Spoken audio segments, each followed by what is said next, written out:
জীবনে কোনো নতুন মানুষ এলে তাকে নিজের সব কিছু ভালোবাসা, ইচ্ছে, অনুচ্ছে, ভালো না লাগা, ভালো লাগা, নিজের খুশি দিয়ে দিও। কারণ ভবিষ্যতে যদি সেই মানুষটা তোমায় ছেড়ে চলে যায়, তাহলে তার সাথে সাথে তোমার সব কিছু চলে যাবে। তারপর কি হবে? তারপর তুমি নিজেকে হারিয়ে ফেলবে, নিজেকে আর সামলাতে পারবে না। তাই নিজে ভালো থাকার জন্য, নিজেকে ঠিক রাখার জন্য নিজের কিছু কিছু জিনিস নিজের কাছেই রাখা উচিত। পুরোটা কাউকে দিতে নেই। কারণ কথাতেই আছে, তোমার ব্যাপারে যখন সব কিছু একটা মানুষ জেনে যাবে, বা তুমি যখন কারোর কাছে অযাচিতভাবে প্রাপ্য হয়ে যাবে, তখন তার কাছে তোমার মূল্য শূন্য হয়ে যাবে। বন্ধুরা, কিছু কিছু সম্পর্ক এমন আছে যেখানে বয়ফ্রেন্ড গার্লফ্রেন্ড বলো বা স্বামী স্ত্রী বলো, তারা দিন থেকে রাত, রাত থেকে দিন ঝগড়াই করে যায়। এ ওকে বলছে তুই আমাকে ভালোবাসিস না, ও ওকে বলছে তুইও তো আমাকে ভালোবাসিস না। আর এইভাবেই দিনের পর দিন কাটতে থাকে। দুটো মানুষ একসাথে চলতেও থাকে, অনেক সুখ দুঃখ একসঙ্গে বইতেও থাকে। অনেকটা কেমন বলো তো, যেরকম একটা চোখ সারা জীবনে আর একটা চোখকে দেখতে পায় না, অথচ একটা চোখের কষ্ট হলে আর একটা চোখও কিন্তু একসঙ্গে সমানভাবে চোখ দিয়ে জল ঝরে পড়ে।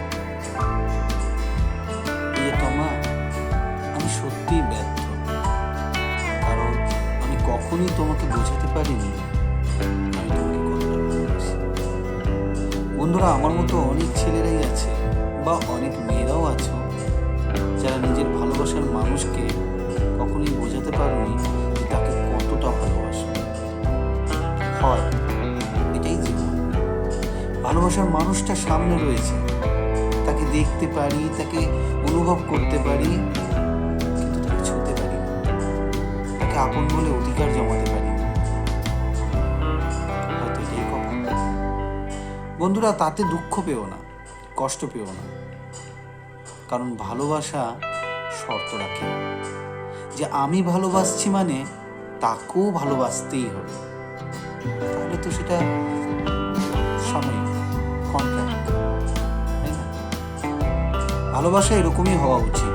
স্বয়ং শ্রীকৃষ্ণও বলেছে, তুমি যাকে ভালোবাসো ব্যাস ভালোবাসো, তার পরিবর্তে এটা শর্ত রেখো না যে সেও তোমাকে ভালোবাসবে।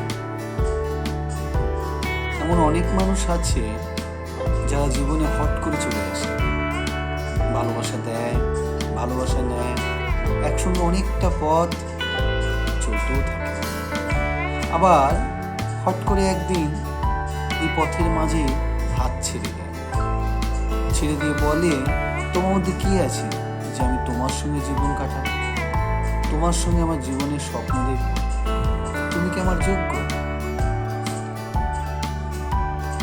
এই যোগ্যতার কথাটা তার ওই স্বপ্ন দেখানোর সময় মনে পড়েনি, বা হুট করে চলে এসে একটা মানুষের জীবনে জায়গা করে নেওয়ার সময় মনে পড়েনি।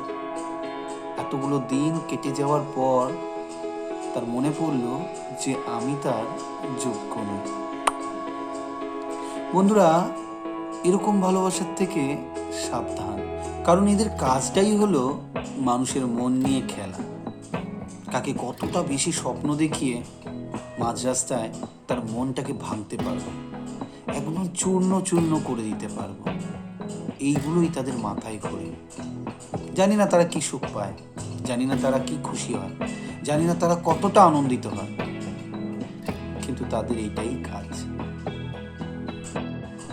আর তাদের এই কাজের চক্করে বা তাদের এই নেশার চক্করে বা বলতে পারো তাদের এই ছলনার চক্করে আমরা হারিয়ে ফেলি আমাদের নিজেদের জীবনের উদ্দেশ্য, লক্ষ্য। আমরা হারিয়ে ফেলি জীবনের সামান্যতম সুখ, খুশিটুকু, যা আমরা এইসব মানুষের বা মুখোশ পড়া মানুষের আদব কায়দায় হারিয়ে ফেলি। আমাদের আসলে আপন কে? আমাদের পরিবার, আমাদের মা বাবা, ভাই বোন। এই ছলনাময়ী মানুষদের চক্করে আমরা আমাদের পরিবারকে পর্যন্ত ভুলে যাই। আমরা ভুলে যাই আমাদের কেরিয়ারকে, লক্ষ্যকে। তাই বন্ধুরা, জীবনে যদি সত্যি সুখী হতে চাও, খুশি হতে চাও, তাহলে চোখ কান বন্ধ করে নিজের পরিবারের সেবা করো, নিজের পরিবারকে ভালোবাসো, আর নিজের কেরিয়ার বা লক্ষ্যের দিকে একদম কঠোর পরিশ্রম করো। দেখবে জীবনটা খুব সুন্দরভাবে তুমি উপভোগ করতে পারছো। তোমাকে যদি তোমার ভালোবাসার মানুষ ছেড়ে চলে যেতে চায়, তাকে যেতে দাও, আটকেও না। কয়েক দিন, কয়েক মাস, কয়েক বছর পর যদি সেই মানুষটা তোমার কাছে ফিরে আসে, জানবে সেটা তোমার ভালোবাসা, জানবে তোমার ভালোবাসার জিত। আর যদি না আসে, তাহলে জানবে সেই মানুষটা তোমার ভালোবাসার যোগ্যই ছিল, তোমার জন্যই ছিল। ভগবান তোমার জন্য আরো ভালো কিছু। তবে আমার ব্যক্তিগত মতামতে যদি তোমরা বিশ্বাস করো, তাতে আমার মনে হয় যে একবার চলে যায়, ফিরে আসলে তাকে বন্ধু করে নেওয়া যেতে পারে, কিন্তু জীবনসাথী হিসেবে না।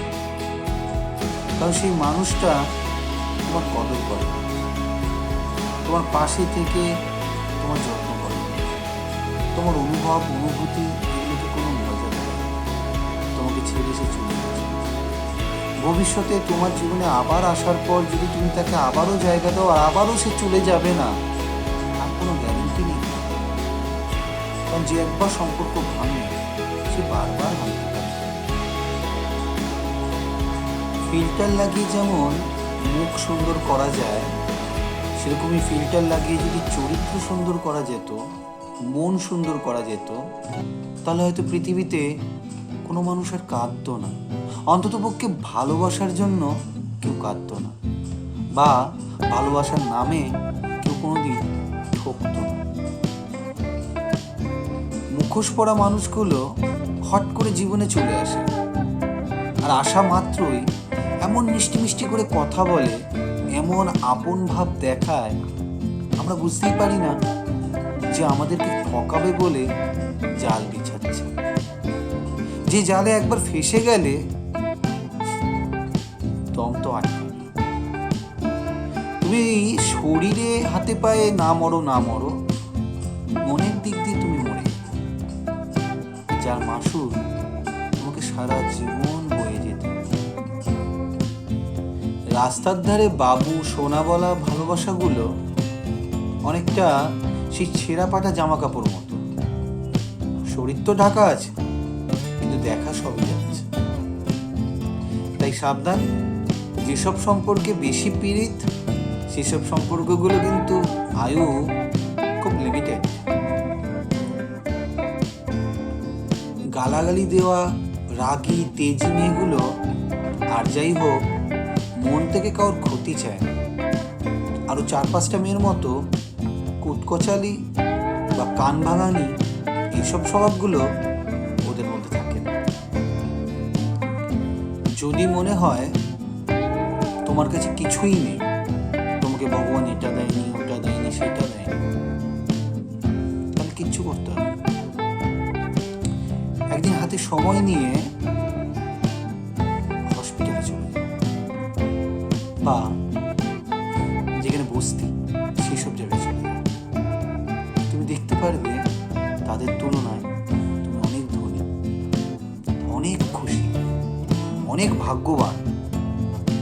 কারণ ভগবান তোমাকে যেটা দিয়েছে তুমি সেটা দেখতে পারছো না, দেখতে চাইছো না, কারণ তোমার থেকে হাইফাই লোক, তোমার থেকে পয়সাওয়ালা, তাদের দিকে তাকাচ্ছে, তাই তোমার কাছে কিছুই নেই, তোমার সেটা মনে হচ্ছে।